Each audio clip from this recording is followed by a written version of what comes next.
Although I'm not truly a thrill seeker, I'm certainly a thrill enjoyer.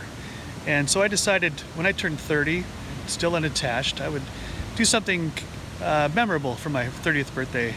So a buddy of mine, Jonathan, and I decided we're going to go skydiving, something I always wanted to try, and figured this is a good way to commemorate 3 decades of life. We had 2 choices. We could either fly tandem, which means basically you wear your instructor like a backpack, and you need about 30 minutes of instruction. They take you up, you jump out of the plane together, and the instructor basically does all the work and you enjoy the ride. Or you could fly individually, solo. The instructors still jump out of the plane with you, but they're not attached. They just hang on to your jumpsuit, and then they let go of you just as you're pulling the ripcord, so that then you're on your own the rest of the way down. Well, it turns out I didn't have a choice because there was a weight limit on tandem, and I was way beyond that. And that was fine with me because I was happy to go solo. That's the way I wanted to go. What I didn't know, though, until that morning when we arrived, was that there was also a weight limit on going solo for the equipment.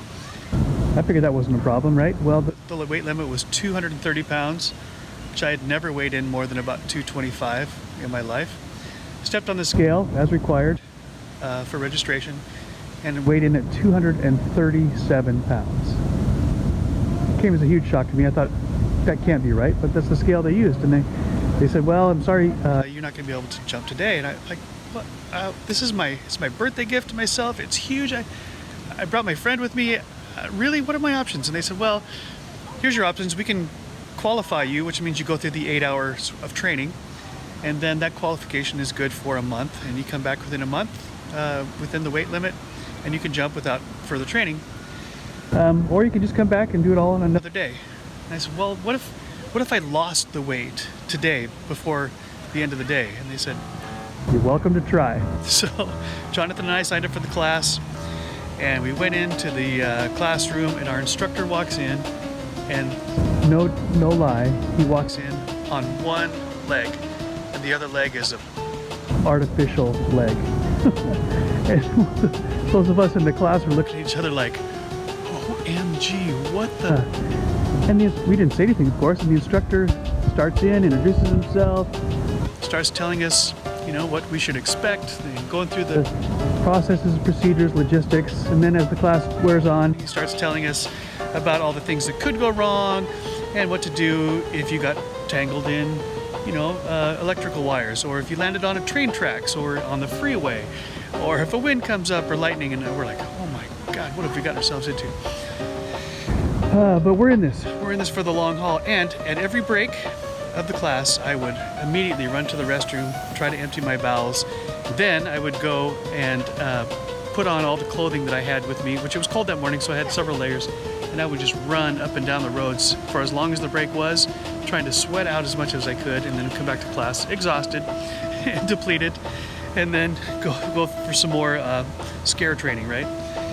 So about halfway through the class, finally the instructor decides after a break to say, oh, by the way, some of you may wonder why the artificial leg. We're like, yeah, you think? And he says, it was a motorcycle accident. I'm like, geez, why didn't you just say that from the beginning? You could have saved us all a lot of fear and grief.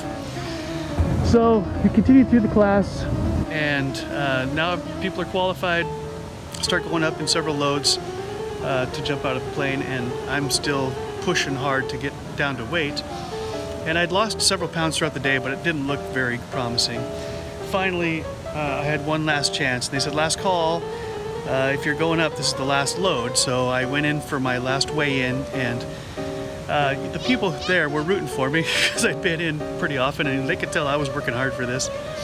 So I stripped down to nothing but my skivvies, stepped on the scale, and it read 229. I had lost 8 pounds. Actually, I think it started at 236, so I lost 7 pounds in less than 8 hours.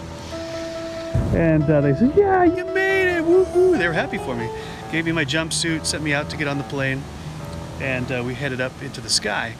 Now, with skydiving in this particular place, you jump out of the airplane between 12,500 and 15,000 feet, and then you fall for about 50 seconds, which is about 10,000 feet, and you pull the ripcord at about 5,000 feet off the ground, and then float down.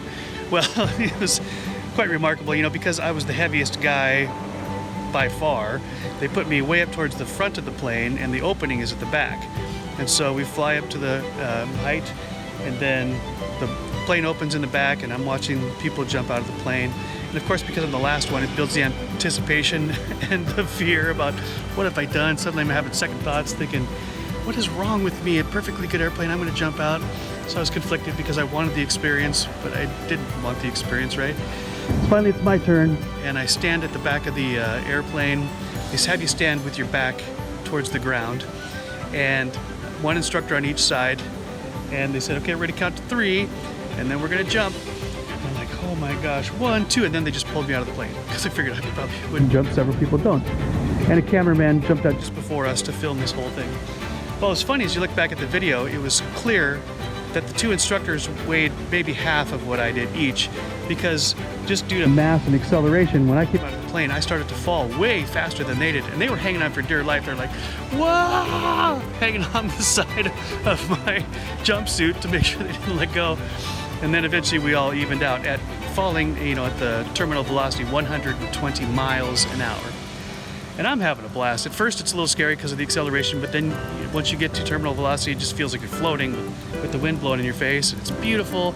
I'm taking in all the sights, and the instructors are making sure that I'm aware of what's going on, that I'm going through the motions, and then they count me down to ripcord. 3, 2, 1, I pull the ripcord, they let go of me, and I basically stop in midair from 120 miles an hour to 20 miles an hour in just like a split second. Bam! By the way, the gloves, it's because coronavirus, trying to stay safe. And so the harness and everything just grabs me by the armpits and by the crotch, and like pulled me to a complete stop, and basically felt like it was going to rip right through my body. That was probably the most excruciating part. But then everything became basically quiet, peaceful, silent. The canopy's over my head. I've got these 2 guide strings that I can pull left and right. As I pull to the right, it turns to the right. Pull left, turns to the left. And I'm just going back and forth, and I'm going around in circles. And suddenly on my headset, I hear from the ground, hey, number 17. 17. I look up on my canopy, and sure enough, it's 17. Stop turning. I was like, oh, yeah, that's right. And I looked down. To that point, I hadn't even really considered that I was supposed to find a target on the ground. I was just enjoying the ride. So I did what I was supposed to do. I guided myself down and landed in the field, not exactly on target, but close enough. Tumbled to the ground and jumped up victoriously because a lot of things. 1, I survived. 2, I had somehow managed to lose 7 pounds in 8 hours. I stared death in the face, and I conquered it. And then when they put the video together and gave it to me, they gave me choices. They said, you can put a soundtrack, you have the choice of the soundtrack on your video. One of them was Flight of the Valkyries, so that sounded pretty cool. Dun, da, da, da, da, da, da, da, da. But one of the other choices was Highway to the Danger Zone, which Kenny Loggins, right? And it had been the theme song of Top Gun, and I figured, oh, that's just too cool. So sure enough, I got this video. Big old fat boy and his teeny tiny instructors falling out of an airplane to Highway to the Danger Zone. I gotta find that video. I have no idea where that is.